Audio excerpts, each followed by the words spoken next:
4 जुलाई 2018 को एक्ट्रेस सोनाली बेंद्रे ने social media पर बताया कि उनको कैंसर डायग्नोज हुआ है और वो अपना ट्रीटमेंट न्यूयॉर्क में ले रही हैं। पिछले साल में अगर देखें तो बॉलीवुड से ये दूसरा मामला सामने आया है कैंसर का। मार्च में इरफान खान को कैंसर डायग्नोज हुआ था और वो भी देश के बाहर अपना इलाज करवा रहे हैं, और अब सोनाली बेंद्रे। ऐसा नहीं हुआ है ये पहली बार कि भाई इसी साल की ये बात हो।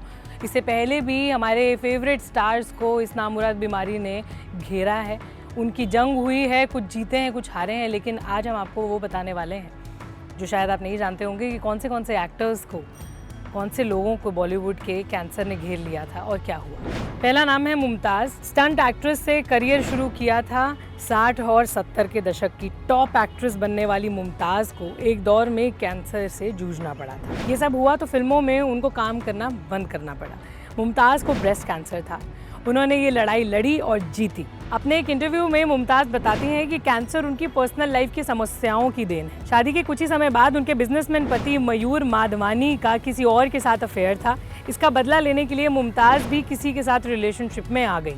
मुमताज़ का मानना है कि जब ये सब हो रहा था तब वो बहुत दुखी थी, लेकिन मजबूर थी। इसी मेंटल टॉर्चर की देन था उनका कैंसर, लेकिन अब उनका परिवार और स्वास्थ्य दोनों ही ठीक है। दूसरा नाम है नरगिस, जिनकी फिल्म मदर इंडिया को ऑस्कर के लिए नॉमिनेट किया गया था, जिन्हें भारत का पहला बेस्ट एक्ट्रेस का नेशनल अवार्ड मिला। उन नरगिस की मौत की वजह पैनक्रियाटिक कैंसर था। इसके इलाज के लिए उन्हें न्यूयॉर्क ले जाया गया। वहाँ वो पहले से बेहतर हो गई थी, लेकिन भारत आने तक उनकी तबीयत फिर बिगड़ गई।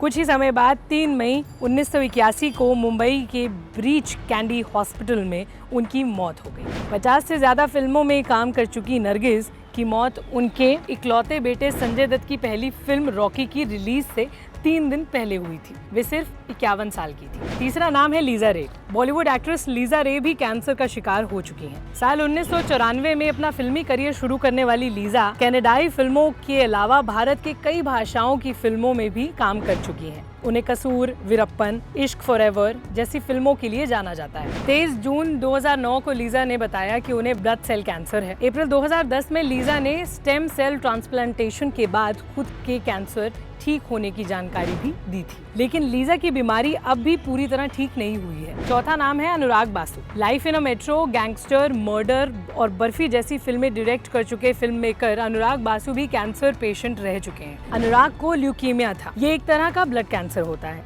2004 में जब अनुराग फिल्म तुमसा नहीं देखा डायरेक्ट कर रहे थे, तब उन्हें इस बात का पता चला। डॉक्टरों का कहना था कि उनके बचने के चांसेस 50% हैं। अनुराग ने हार नहीं मानी, वो लड़ते रहे और एक दिन जीत गए।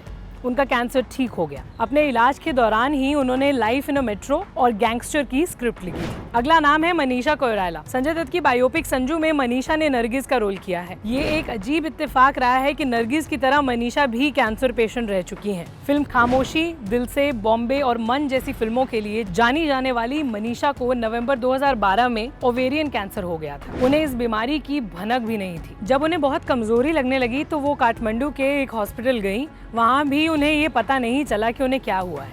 इसके इलाज के लिए मुंबई और फिर न्यूयॉर्क गई। दिसंबर 2012 में उनकी सर्जरी हुई जो सफल रही। इसके बाद कीमोथेरेपी सेशन और कुछ सर्जरीज के बाद वो ठीक हो गई।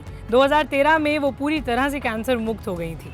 इसके बाद से वो लगातार फिल्मों में काम कर रही हैं। संजू से ठीक पहले वो Netflix original film Lust Stories में भी दिखाई दी थी। इस लिस्ट का अगला नाम है आदेश श्रीवास्तव। तकरीबन 100 से भी ज़्यादा फिल्मों में म्यूजिक दे चुके म्यूजिक डायरेक्टर, कंपोजर और सिंगर आदेश श्रीवास्तव को भी कैंसर था। आंखें, बागबान, राजनीति, कभी खुशी कभी गम जैसी फिल्मों के लिए म्यूजिक कंपोज कर चुके हैं आदेश। साल 2010 में कैंसर डिटेक्ट हुआ उनको। 2010 में उनकी कीमोथेरेपी वगैरह के बाद चीज़ें ठीक हो गई थी, लेकिन उन्हें लगातार दिक्कत होती रहती थी। अगस्त 2015 में ये बीमारी एक बार फिर बढ़ गई और उन्हें हॉस्पिटल में भर्ती करवाना पड़ा। 1 महीने तक हॉस्पिटल में रहने के बाद अपने जन्मदिन के अगले दिन यानी 5 सितंबर 2015 को उनकी डेथ हुई। इस लिस्ट का आखिरी नाम है विनोद खन्ना। बॉलीवुड के सबसे हैंडसम एक्टर्स में से गिने जाने वाले विनोद खन्ना को भी कैंसर था। वो इससे कभी भी उभर नहीं पाए और आखिरकार इस बीमारी ने उन्हें लील ही लिया। मुकद्दर का सिकंदर, चांदनी, अमर अकबर एंथनी और परवरिश जैसी फिल्मों में काम कर चुके विनोद खन्ना 2017 की शुरुआत से ही बीमार चल रहे थे।